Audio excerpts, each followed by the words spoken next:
It's 4th of November, it's full moon, and this is not time for new Lewd picks. Now, we're really scraping the bottom of the shittiest barrel this week, because there's really not that much to talk about, but we still got something, so I guess it's fine. It's fine, I guess. So let's get into it, shall we? Oh yeah, of course. If you're new here, follow the channel, and after I'm done talking about these things, we'll do some Steam code giveaway. So if you want some new games, there's a pretty good chance you'll get something. I guess we'll see how stack gonna go. And let's get in there. So this probably comes as a no surprise to most of the people who actually follow this thing. Ys 8 has had some rough patches when it comes to its localization and translation. Apparently the translation is like super bad. I don't really know. I played the demo, I skipped through all the dialogues because I don't think Ys has ever had any like amazing stories or anything like that. But apparently it's like really bad. There's like inconsistencies when it comes to item descriptions and item names and all that stuff, so that sounds pretty rough. Now, they announced that by the end of November, they want to release a patch that's gonna fix the localization with like revoiced lines and redone, like the entire game just redone. And I was like, I don't know about that. And then they also said they hired 2 people to do this stuff, so I'm like, that's not gonna happen, dude. That is not going to happen. Now, at the same time, they also said that once the retranslation is done, they will release the PC version. So, since they announced that they won't be able to do it at the end of November, the PC version is also moved, and they moved it to early 2018. So, I guess it could be like January or February. If it's longer than that, I would be kind of shocked, because okay, that's a lot of time for retranslation and the revoicing of dialogues.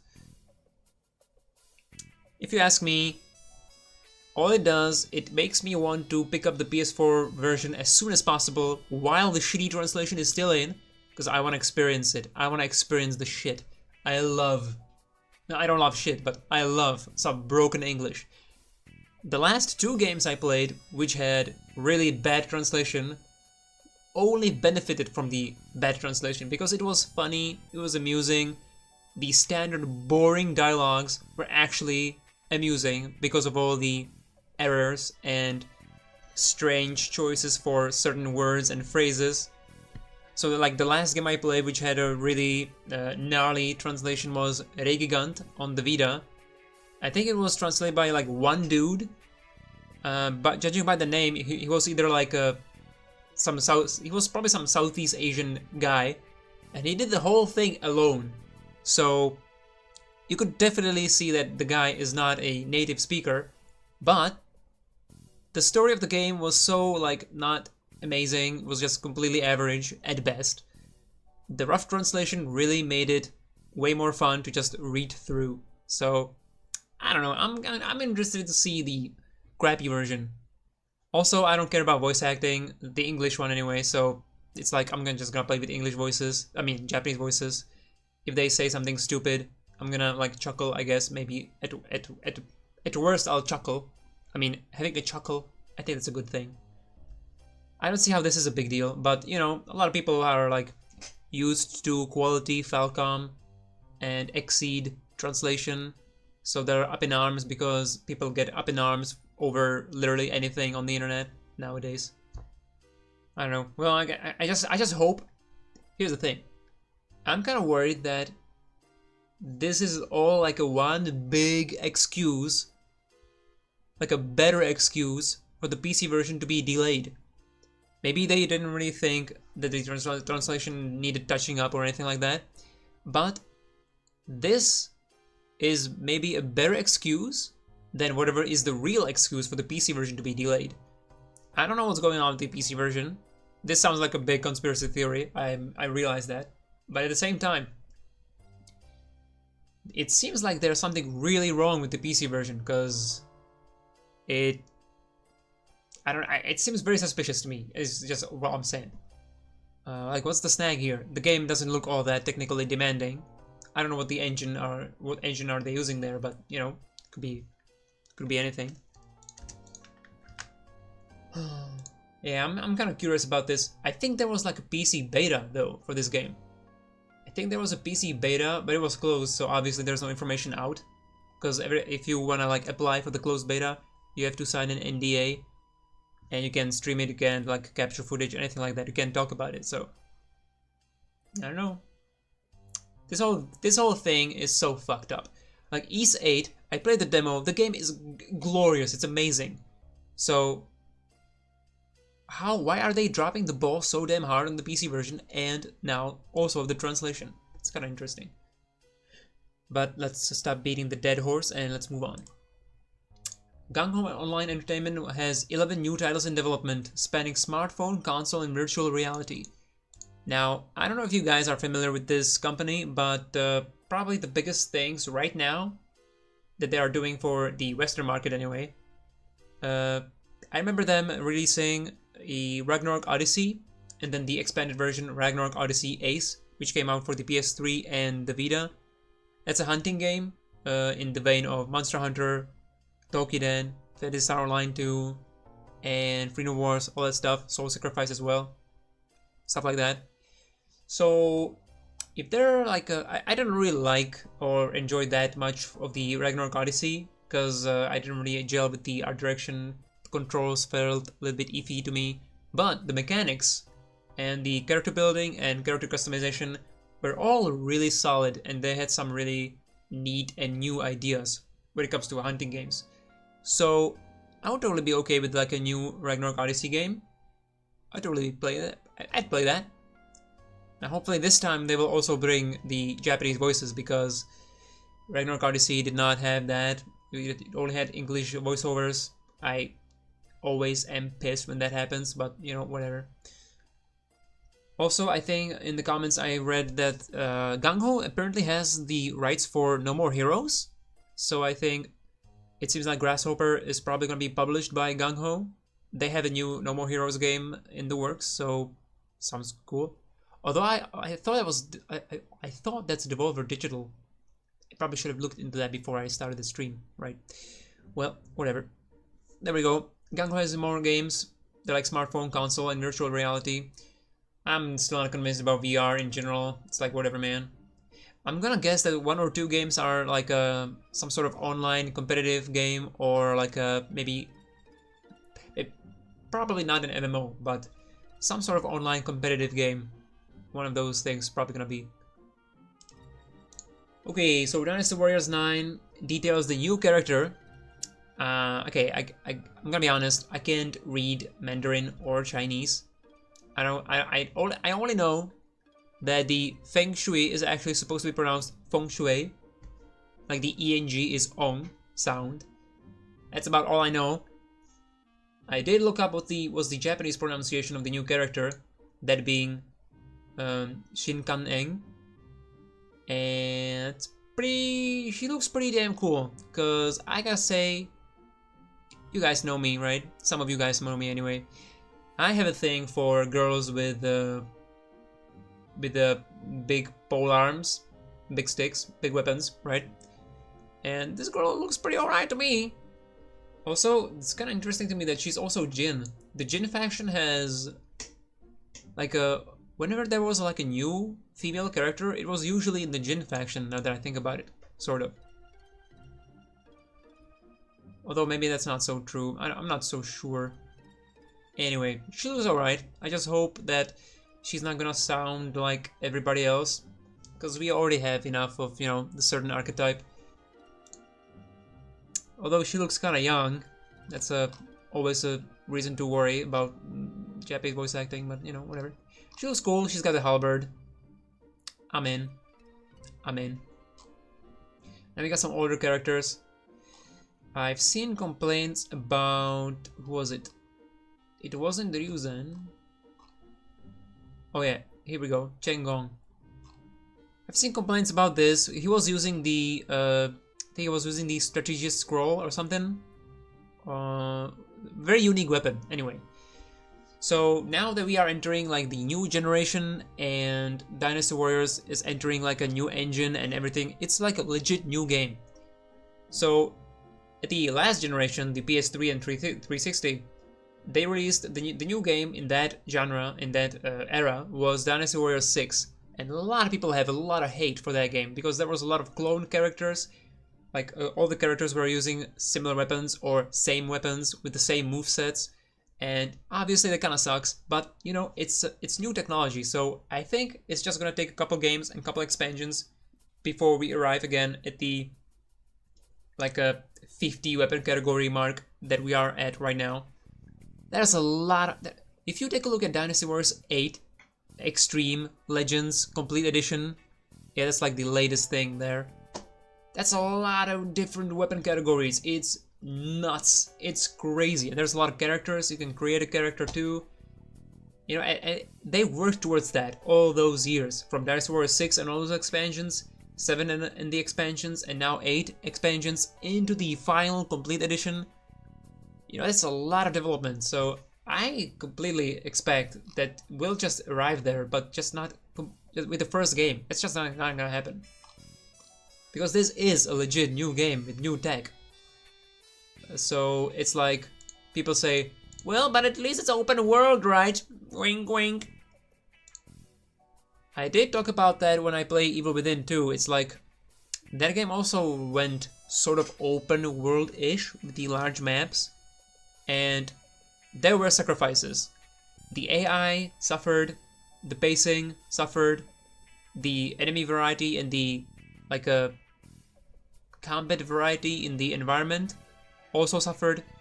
So a lot of the things that made the first game so great are not present in the second game because of the open maps. Now that sucks. That sucks. But I don't think the lack of weapon variety in Dynasty Warriors 9 is because of the open world. I think it's because it's on the PS4. There is no PS3 version. So this is new technology with new specifications, probably new engine. It looks very different from the other games. So I expect that they just need to, you know, work up to it again. It was kinda disappointing to me that, damn, I don't remember the name of the daughter of Lubu, but her and Sesai are both using sword and shield, and it's like, it's kinda weird. But, you know, it's probably again, in one of these expansions, like in Empires or Extreme Legends, there's probably gonna be new weapon types. And among them, I would be totally okay if there was the spear and shield Sesai used to have in Dynasty Warriors 4 when she was first introduced.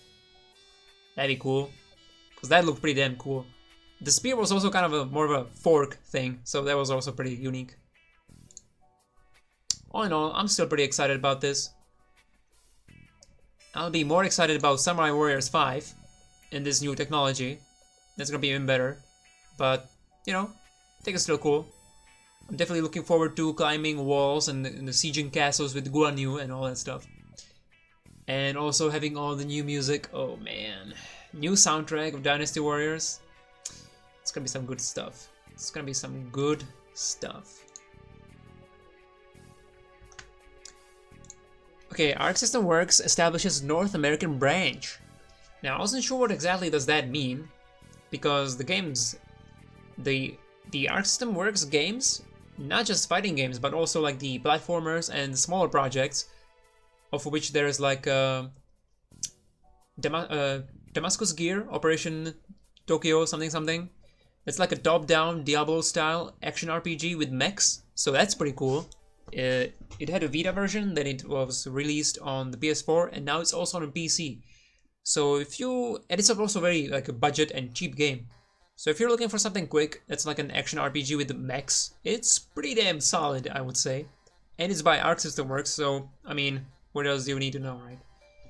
There's also like a Hero Saga, or a kind of generic name. I'm not sure if that's the right name, but it was on the Vita as well. There was another top-down action RPG, but it was more like, it controlled more like a ease game. So you controlled the movement with left analog stick, and you had like face buttons for attacking. So that was also pretty cool. Like these small projects are also part of Arc System Works. Also like the Hardcore Uprising on the PS3, which is like a glorious run and gun Contra-ish game that you may have heard about from Epic Name Bro. Now, so I wasn't sure what exactly does this mean because the games did come out in the West. Now, the first thing that popped in my head was maybe they'll come West sooner because they always take fucking forever to get over here. Now, it's been getting better and better over the last like 2 years, but it's still not that great. Now, obviously, the next Arc System Works game that's gonna come out, and it's even gonna come out a week earlier than in Japan, is Dragon Ball FighterZ. It's probably not because of this, but you know, it's still a positive news from Japan that they show their interest in the feedback from the Western fans. So this is only good. The only really surprising thing to me from the press release from the CEO Minoru Kidooka was that they used the term Japanimation in a press release. I always used to think that this term specifically was like really looked down upon and maybe even offensive in some ways. I remember that whenever the scene from Metal Gear Solid 1 is mentioned when you first meet Otacon and he says, "I was always a fan of Japanimation," and all that stuff, everybody's like, "Oh my god, he said the word." So I'm just surprised to see this from the mouth of a Japanese CEO, you know? I don't know if he said that or if that's the translation of whoever translated this, but I thought this term is like mostly just outdated because we now know that anime is anime and not Japanimation, you know? It's just a misleading term, I guess. That's what I'm trying to say. Anyway, Arc System Works established North American branch. I'm waiting for the European one because Europe always has to wait extra million weeks. And it's not funny, man. It's not funny. Now, there's not much to talk about here. It's just some videos for Okami HD for PS4, Xbone, and PC. Now, the reason why I'm covering this bullshit fucking game is that I want you to buy it, okay? They keep releasing the game. They keep releasing it. When it first launched on PS2, it was regarded as one of the best games on the system, and nobody bought it. I don't know why. Maybe it's too colorful. I don't know. Maybe it's too Japanese. Also possible. But this right here is the best 3D Zelda you have ever seen. I don't care what you think. Don't at me. This is the best Zelda game ever made. Alright? I don't give a shit. What I do give a shit about is I want you to buy it. It's gonna be on the PC, it's gonna be on the Xbone, it's gonna be on the PS4. You have no excuse, just get it. It's also not gonna be full priced. It's not gonna be $60. And it comes out in December. So get it. You don't even have to play it, just buy it, okay? Just buy it. Do me a favor, do me a solid and buy it. This game is beautiful. The game is beautiful and amazing. And everybody should play it. At least for like 10 minutes. Yes, that's it. That's just all I want to say. This game needs all the attention it can get, because it didn't get it when it was first released, and it's such a sadness. It's also made by the Clover Studio, which is now known as Platinum Games. So if you need any other endorsement, I can't possibly think of anything better than that right now. I'm so looking forward to playing this. I'm gonna stream the shit out of this. It's also a very long game, so that's gonna be interesting. But yeah, I'm definitely gonna stream this. Mid-December. Okami. Yeah. I'm really excited about this. Now this here is something that should have been announced in fucking Paris Games Week, man. If this was one of the announcements in the Paris Games Week, I would be way less like shitting on the whole event, because this is pretty damn positive news. World of Final Fantasy is coming to PC at the end of November. How about that? This game flew under the radar probably of literally everybody because it's like a super deformed chibi 3D models, which I also hate, but I did play the demo on the Vita and then the PS4. And this game is basically Pokemon's, but with Final Fantasy property.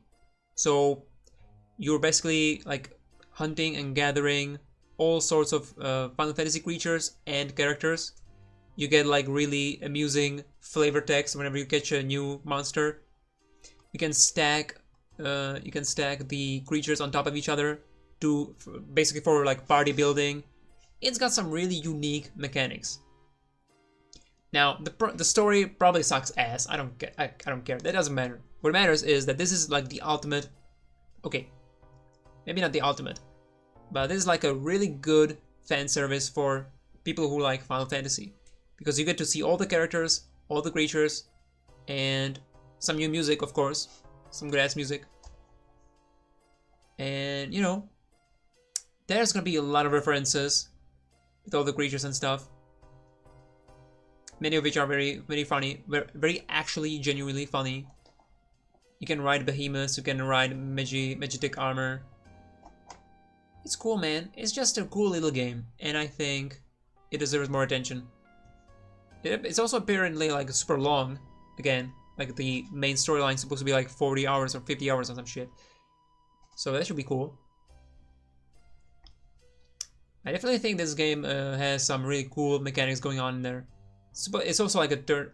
Oh yeah, the combat system is kind of Grandia-ish. You could have seen there. Let me go back here. Could have seen, no, more back. You can see the bar. Goddamn. You can see the bar over here. You have like the portraits that are like reaching the initiative. It works sort of like a Grandia. I'm not exactly sure if you can manipulate the people and like the initiative on the bar. But I would guess you can, because otherwise what's the point of the damn bar? Yeah, there's lots of stats and mechanics to go through, so if you want some cute JRPG that's a sort of turn-based-ish with tons of mechanics and fan service references regarding Final Fantasy, I can only recommend this. It's a really pleasant game.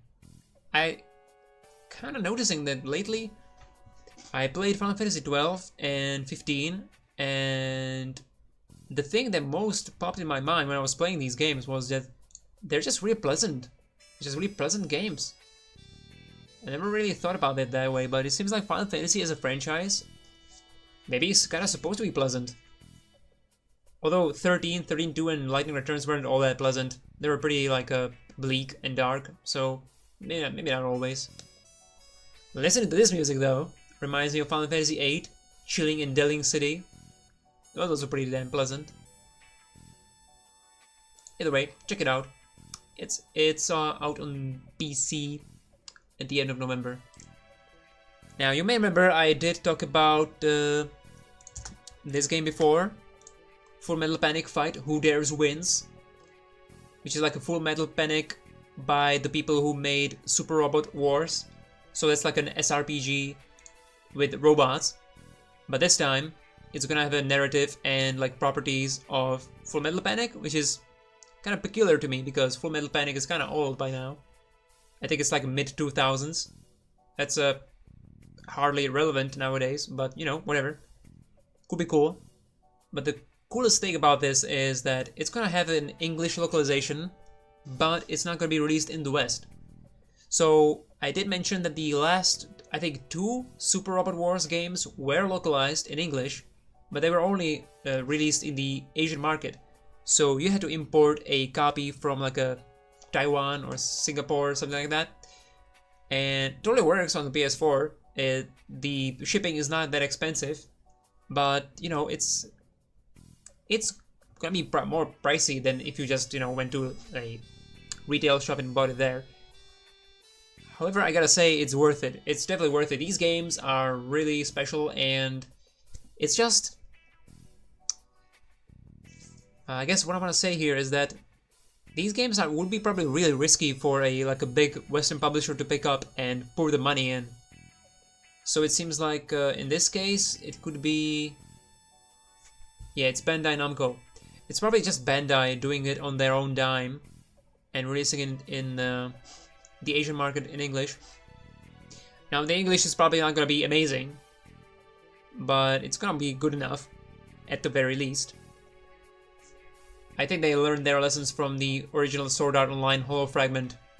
That translation was extremely bad, but again, it was charming, so I think it still has merit. Obviously, you want your standards to be higher than that, but I don't know. If it's just funny and cute, I can totally overlook it, because, as I keep saying, if you play video games for their stories and amazing dialogues, I'm gonna tell you that you probably should be looking at some movies and novels, not video games, if you want good narrative. Good stories and dialogues and characters in video games are very rare. Very rare. Very rare. Especially when it comes to Japanese games.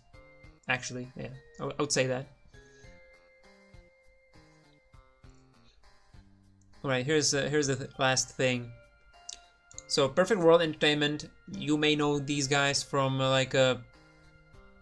they release and maintain a whole bunch of online games, like MMOs and stuff like that. And one of the things they actually had was Torchlight. Now that's Runic Games. And it seems like they totally shut them down and Runic Games is no more. They were currently developing the MOBA game. Well, I don't want to say MOBA game because that kind of makes it sound like it's a mobile game, but it's a MOBA in the vein of League of Legends and Defense of the Ancients. And the game is gigantic. I remember seeing a video about this. I was looking at it and was like, yeah, this looks like a MOBA with giant creatures in the art direction of Torchlight, and I'm not interested at all. But it's coming from me, who is like super burnt out on these games. I played League of Legends for like 2 years every single day, and before that I played Dota, like the Warcraft 3 mod, for I don't even know how long. My entire high school was Dota, and some other stuff, but mostly Dota. So I'm definitely totally completely over that genre of video games, but you know, makes you think. I can't even imagine that a game like this can even be successful, you know? I didn't even know that Gigantic is out. Apparently it is out and they will maintain it. I had no idea. I think somebody in the comment section mentioned that Gigantic is only out on Windows 10, which is like, you wanted the game to fail. It's not is it on Steam? I don't think so. Let's take a look. Is it on Steam? I don't think it's on Steam. If it's not even on Steam, then there's no fucking chance, bro. Because let's think about this. Oh, it is on Steam. Well, at least there's that. The reviews are mixed. Yeah, I don't know about this. It's just, think about this. You have League of Legends and you have Dota, right? So those are like the two biggest players on the MOBA market. And the people that don't want to play like clicky and they actually want to like control their character and have a better feeling of like an action game, those few people, few people go to Smite. And now what's left? Fucking nothing. And now consider the fact that the almighty, beloved, can do no wrong Blizzard, with their Heroes of the Storm, can't penetrate the market either? Like, okay, Heroes of the Storm is probably not doing terribly for itself, okay? But is it anywhere near the level of Dota or League of Legends? Hell no. Nowhere near, nowhere close. And if those guys, with their massive IP crossover thing, can't penetrate the market, how the hell are we gonna do it with like a cutesy new IP? I don't know, man. I don't think that's possible. Kinda reminds me of Lawbreakers and Cliff Blazinski and, you know, the FPS market, who's like completely oversaturated. That's kind of interesting. The FPS market is oversaturated, so that's why Lawbreakers failed. But the MOBA market is not oversaturated, it's just completely monopolized by two large entities. It's fucked up, man. I did play Torchlight and Torchlight 2 and the Fate games before that. I thought they were alright, but nothing like too exceptional, I don't think. It's kind of shame they put them up, like Perfect World Entertainment put them up on some freaking MOBA goose chase. I don't think that's their. I don't think that's where they excel at. It's like putting visceral games to a fucking Battlefield game. It's the same fucking problem. It's such a sadness. I was thinking of talking a bit about BlizzCon and what they announced, but I don't really care about any of that shit. I don't play StarCraft. I don't play World of Warcraft. But it is kind of interesting to me that they did announce the vanilla servers. That sounds pretty interesting. Because I was not expecting them to do that. Everybody wanted it, so obviously they're not gonna do it, right? But actually, they are. That's kind of a shocker. StarCraft 2 being free to play. I don't know what that's gonna do. I think StarCraft 2 is still too hard for everybody. You know, it's a real-time strategy. People haven't been playing real-time strategies for years now because there's like barely any coming out now. So it's like, I don't know. Definitely, it's not a bad news because any game going free to play has huge potential, you know. But is it gonna do anything? Remains to be seen. Remains to be seen. New characters for Overwatch. I don't give a shit. Hearthstone expansion. I don't know. Just whatever. Let's not talk about that. I don't know what's up with Blizzard. I don't care. I played Diablo 3 and Reaper of Souls. That was alright. Play some Hearthstone, I guess. That's about it. Guess that's gonna wrap it up for this week's news. Yep. I said it before. We kind of scraped the bottom of the barrel this week, but we still got some stuff to talk about. Buy Okami HD. Mark your calendars for mid-December. Buy that game. Buy it to your grandpa. Buy it for your grandma. I don't care. Just buy it. Buy Okami HD on the PC, PS4, or Xbone, whichever you prefer. That's gonna wrap it up. Thanks for watching, and I'll catch you guys, I guess, next week, unless there's something urgent. Cool stuff. See ya!